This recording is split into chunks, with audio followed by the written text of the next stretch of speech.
Cümə günü Gürcüstanın paytaxtı Tbilisidə minlərlə insan hökumətin Avropa İttifaqına qoşulmaq üçün aparılan danışıqları dayandırmaq qərarına qarşı keçirilən fasiləsiz etirazların 365-ci gününü qeyd etmək üçün bir araya gəlir. Associated Press-in məlumatına görə zərblər, fitlər, plakatlar və bayraqlar daşıyan nümayişçilər şəhərin əsas prospekti olan Russaveli prospektinə yaxın ərazidə toplaşıblar. Gündəlik etirazlar 28 noyabr 2024-cü il tarixində baş nazir İrakli Kobaxidze ölkənin Avropa İttifaqına qoşulmaq üzrə danışıqları dayandırdığını açıqladıqdan sonra başlayıb. Kobaxidzenin çıxışından sonra minlərlə etirazçı küçələrə axışaraq Tbilisidə parlament binasının qarşısında və digər şəhərlərdə mitinqlər keçirib. O vaxtdan bəri aksiyaların miqyası azalsa da nümayişçilər hər gün toplaşmağa davam edir və dayanmaq niyyətində deyirlər. Etiraz yürüyüşündə iştirak edənlər arasında Federalistlər Partiyasının lideri Tamara Çergalishvili də olub və o bildirib ki, bu il dönümü Rusiya rejimindən azadlıq uğrunda mübarizənin daha bir ilini ifadə edir. Gürcüstanın hakim Gürcü Arzusu Partiyası hərəkatı cilovlamağa çalışaraq ictimai yığıncaqlar üzrə qaydaları sərtləşdirib. Həmçinin hüquq qruplarını, qeyri-hökumət təşkilatlarını və müstəqil medianı hədəf alan qanun paketi qəbul edib. Tənqidçilər deyirlər ki, bu qanunların bəziləri Rusiyada qəbul edilən və Prezident Vladimir Putinin etirazları sərt şəkildə boğmaq üçün istifadə etdiyi qanunvericiliyi xatırladı. Artıq tibbi maska taxmaq, yolları bağlamaq və ya müvəqqəti qurğular qurmaq etiraz iştirakçıları üçün 15 günədək, təşkilatçılar üçün isə 20 günədək inzibati həbs cəzası ilə nəticələnə bilər. İlk dəfə qaydanı pozan şəxslər əvvəl 500 gürcü laisi cərimə olunurdular. Ümumi məbləğ indi 10 dəfə artırılaraq 5000 gürcü laisi olunur. Təkrar pozuntu isə cinayət məsuliyyətinə səbəb olur. Yeni qanun çərçivəsində yüzlərlə insan saxlanılır. Gürcü Arzusu Partiyası ölkənin 3 əsas müxalifət qrupunun Vahid Milli Hərəkat Ahali Dəyişiklik Koalisiyası və legal qadağan olunması üçün Konstitusiya Məhkəməsinə müraciət edib.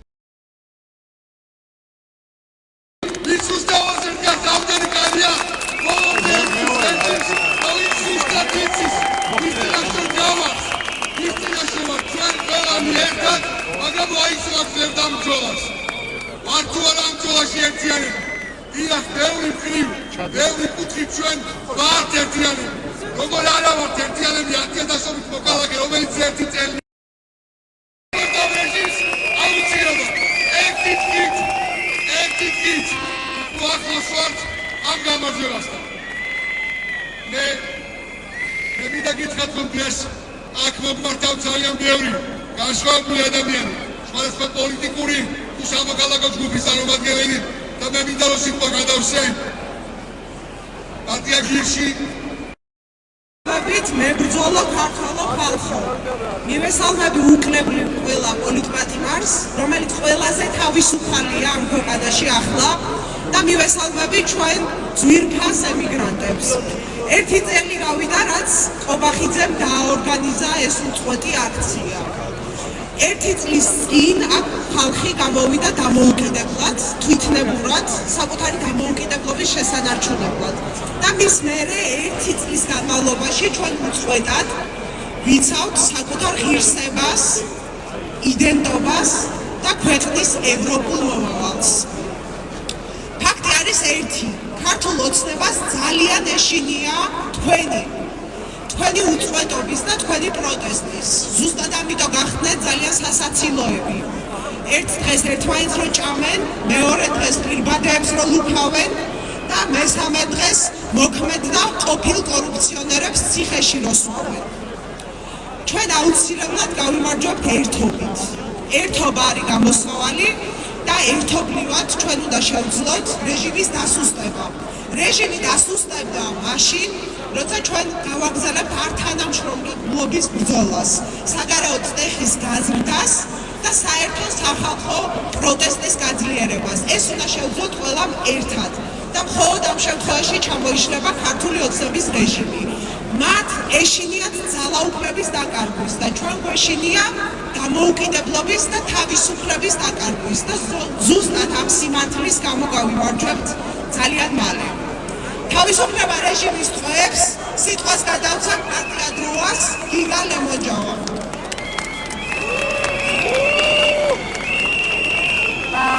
მოგესალმებით მეგობრებო. ივანიშვილი ცდილობს რომ ამ ქვეყანაში ჩამოაყალიბოს ავტოკრატია. მართლობის ის ფორმა, სადაც ადამიანის ადგილი არ არის. ადამიანებს ივანიშვილი უყურებს საარჩევნო ერთეულება. ერთადერთი რაც ჩვენგან ჭირდება არის შიში, მორჩილება და საარჩევნო ლეგიტიმაცია. ამ ერთმა წელმა ძალიან მკაფიო დაჩვენა, რომ ივანიშვილის გეგმები ამ ქვეყნის გარუსებასთან დაკავშირებით ვერ ასრულდება.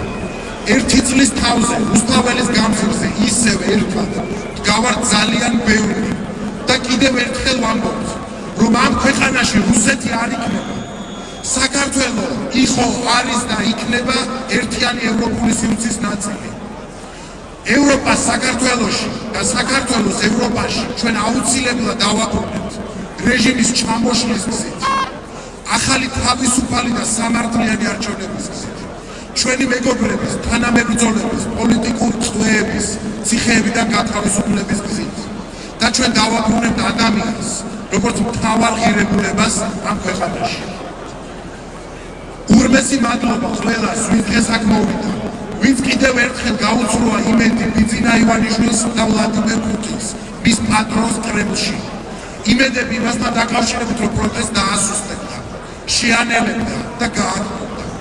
კარგად შეხედოს ყველა მტერმაც და მოხმარებაც, რომ რუსთაველის გამზირი ერთი წლის თავზე შეუჩენებელი უწყვეტი პროტესტის 365 დღეს არის ისევ სავსე და ეს ხალხი არ აპირებს სახლში შესვლას მანამ, სანამ საქართველოს არ დაიბრუნებს ქართველი ხალხი, არა რომელიმე პოლიტიკური პარტია, რომელიმე კოალიცია, რომელიმე ორგანიზაცია, არამედ საქართველოს მოქალაქე.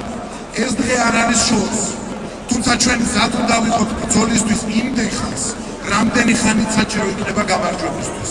ამ პროტესტმა დაბადა ყველაზე უფრო მნიშვნელოვანი სლოგანი, სიტყვა, რომელიც გვაერთიანებს თითოეულ ჩვენგანს. ბოლომდე, ჩვენ ვიბრძოლებთ ბოლომდე გამარჯვებამდე.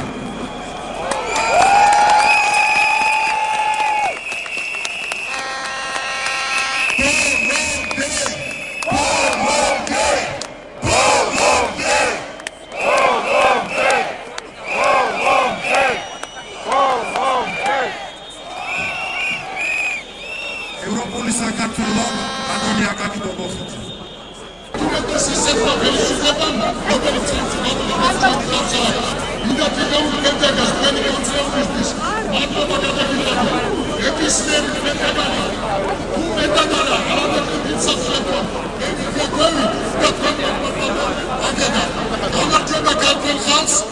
დაისრულება პოლიტპატრიოტს და დიდება საქართველოს.